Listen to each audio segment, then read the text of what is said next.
Namaskar, this is Naresh Kumar and you are watching me on my channel Everything About English. This video is totally dedicated to idioms. This will be the first time I am making video on idioms, so this is the part 1 of idioms. If you like this video, I will be making more such parts of idioms. इसमें जो बातें कही गई होती हैं यानी idioms, Hindi में हम इसे मुहावरे कहते हैं, तो जो बातें कही जाती हैं या लिखी जाती हैं उसका वो मतलब नहीं होता जैसे वो कही गई हैं या लिखी गई हैं। उसमें कोई ना कोई मतलब छुपा हुआ होता है जो आपको खुद इन्फर या खुद ही समझना पड़ता है।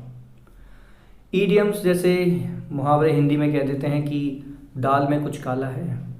भैया पहले दाल तो दिखा दो, पर दाल होती नहीं है ना, उसमें कहीं काला होता है ना दाल। जब दाल ही नहीं होगी तो काला किस बात का। लेकिन हम ऐसे कह देते हैं कि दाल में कुछ काला है। ऊँट के मुंह में जीरा, अगर आपने सुना होगा, उसके कानों पे तो जू नहीं रेंगती। भैया जू तो होती नहीं है कानों पे, और ना ऊँट के मुंह में जीरा, मैंने तो आज तक नहीं देखा। कहने की बातें हैं, इसको हम हिंदी में मुहावरे कहते हैं और इंग्लिश में उसी को हम ईडियम्स कह देते हैं। So now as you can see that idioms means मुहावरे, एंड मैंने आपको ये पहले भी एक्सप्लेन कर दिया। डेफिनेशन इधर लिखी है कि अगर आप इसको डेफिनेशन से समझना चाहें तो group of words whose meaning is different from the written words. कुछ ऐसे शब्दों का समूह कि जिनका मतलब वो नहीं होता जो लिखा हुआ है, उसको आप खुद ही इन्फर या खुद ही समझना पड़ता है, उनको हम ईडियम्स कह देते हैं। Let me tell you one thing about idioms. ये ग्रीक लैंग्वेज से लिया गया है। ग्रीक लैंग्वेज में इसको ईडियमा कहते थे और अब इसको इंग्लिश में ईडियम्स के नाम से जाना जाता है। आइए देखते हैं नेक्स्ट स्लाइड में फर्स्ट ईडियम इस वीडियो का क्या है, which is very interesting. So this video is going to be very interesting. So now let's see the first idiom. As you can see, हाँ जी, इसका वही मतलब है जो आप पढ़ रहे हैं। The moon is beautiful. वैसे तो द मून इज़ ब्यूटीफुल का मतलब होता है कि जो मून है वो बहुत ब्यूटीफुल है, लेकिन इसका मतलब कुछ और ही निकलता है। आप पढ़ सकते हैं, लिखा है द मून इज़ ब्यूटीफुल, मतलब आई लव यू। एग्जाम्पल है, she finally said the moon is beautiful. उस लड़की ने चलो फाइनली बोल दिया कि द मून इज़ ब्यूटीफुल। इसमें मेरे को खुश होने की ज़रूरत नहीं है, वैसे ये जस्ट फॉर एन एग्जाम्पल है, ऐसा कोई मेरी ज़िंदगी में आया है नहीं अभी तक। So the moon is beautiful means I love you. She finally said the moon is beautiful. I hope now you are getting the word idiom means. जो लिखा है उसका वो मतलब नहीं है, कुछ और है। So in future if you want to use this word और the phrase, I would say the moon is beautiful, ज़रा ध्यान से यूज़ कीजिएगा। She finally said the moon is beautiful. आप क्यों हंस रहे हैं? आपसे थोड़ी कहा उन्होंने the moon is beautiful. Thank you so much. Next idiom. So the second idiom is son of a gun. Yes, son of a gun. जिनको लड़कों की बुराई करना ज़्यादा पसंद हो उनके लिए ईडियम बहुत ख़ास है, और पहली वाली ईडियम उनके लिए थी जो बेचारे हक से सिंगल हैं। Son of a gun means worthless male, यानी वो लड़का जो बेकार हो, जो किसी काम का ना हो, that is called worthless male और son of a gun. Example आपके लिखा है जिसमें मैंने पहला एग्जाम्पल भी कंबाइन किया है। आई hope it is beneficial for you. कोई आया किसी के पास और कहता है कि भाई आई love you, so you can से अरे वो बेकार आदमी, वो लुच्चा लफंगा, वो किसी काम का नहीं, घटिया इंसान आया था मुझे बोलने, क्या बोलने, the moon is beautiful.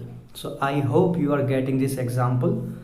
That son of a gun came to tell me the moon is beautiful.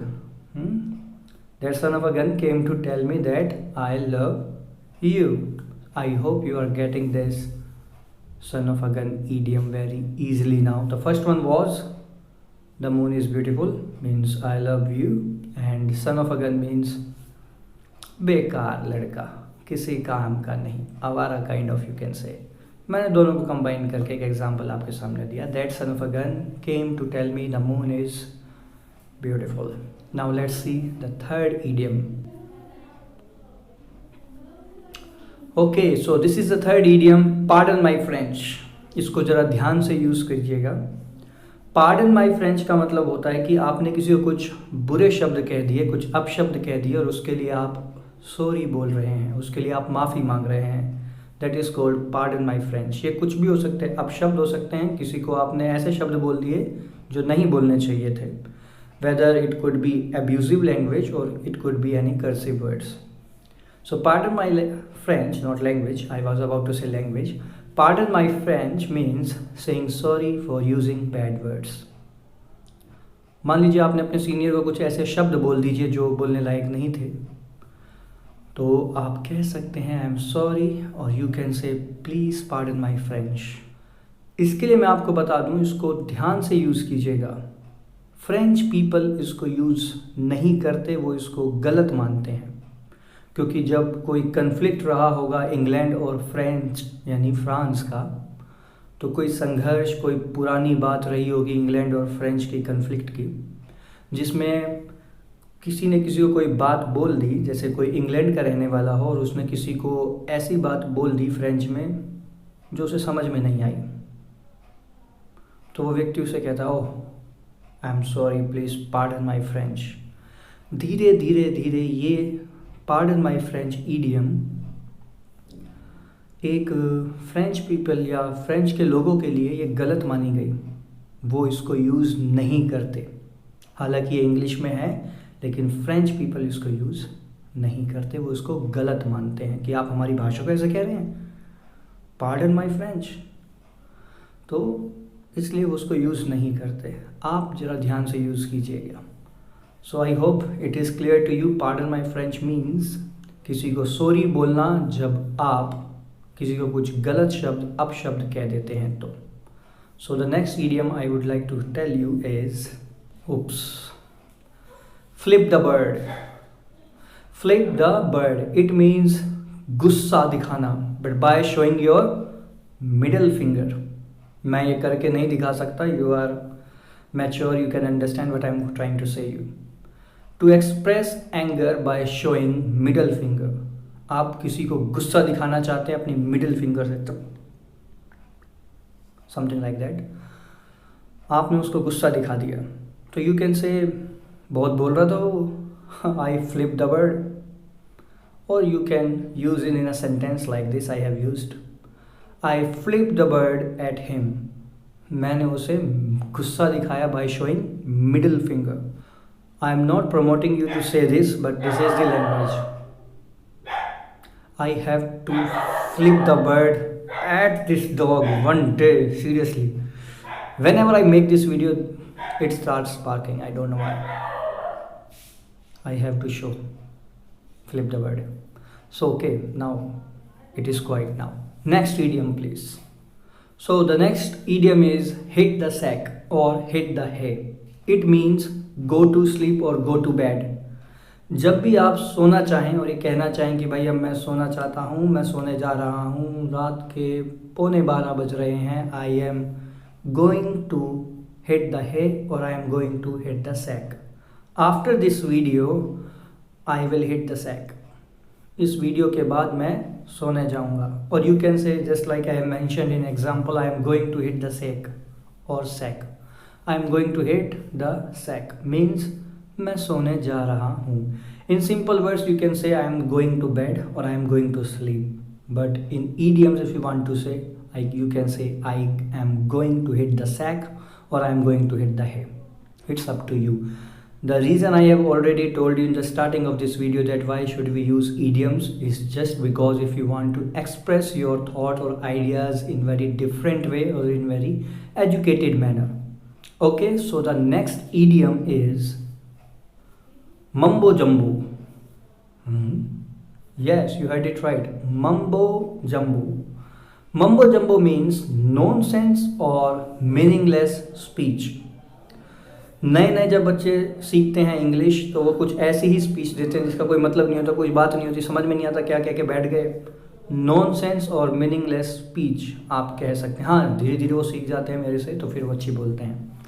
तो mumbo jumbo, if a person is speaking something just like which has no meaning, which has no sense. If the person has given a topic to talk about India, the person is talking about my family routine or my daily routine. So you're like, oh my god, I have given the topic to speak on India. You're talking about your own family or you're talking about your own self, which is a nonsense kind of thing. So you can say what he said, जो भी उसने कहा in the auditorium was mumbo jumbo. जो भी उसने कहा वो क्या था, मम्बो जम्बो था भाई। मम्बो जम्बो क्या होता है? You can tell the person nonsense और meaningless speech. Okay, thank you so much. The next idiom would be pig out. अगर आप ज़्यादा ही खाना खाते हैं या फिर जल्दी जल्दी खाना खाते हैं तो इंग्लिश में आपको ये कहा जा सकता है पिग आउट।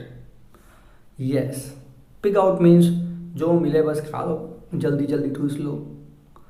आप जल्दी जल्दी कुछ ना कुछ खा रहे हैं बिना परवाह किए। ये ईडियम लिए गई है एक ऐसी फ़ोटो से जिसमें कोई पिग था बड़ा मोटा सा, तो उसको उस फोटो में दिखाया गया था।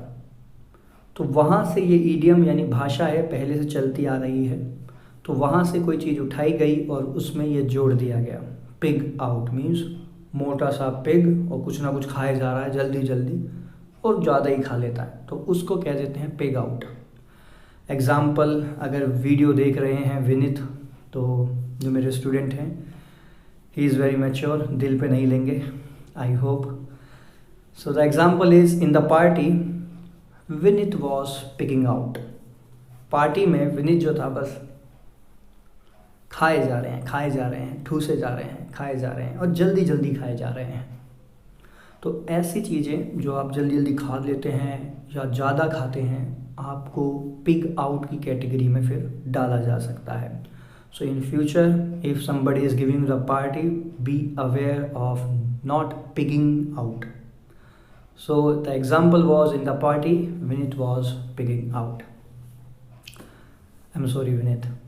So the next idiom is hold your horses. Hold your horses means have patience. तो आपने देखा होगा ना वो घोड़े को लगाम खींच के रखते हैं उसकी कि भाई रुक जा, ज़्यादा मत भाग। If you have seen the Sholay movie, भाग बसंती, बस उसी को रोक रहा है आपको। Have patience, hold your horses, उसकी लगाम पकड़ के रखना मतलब आप घोड़े को भागने नहीं देना चाहते, आप चाहते हैं कि भाई रुक, हैव पेशेंस। अगर आपकी लाइफ में आपके पास पेशेंस नहीं है तो maybe you will lose so many things in life.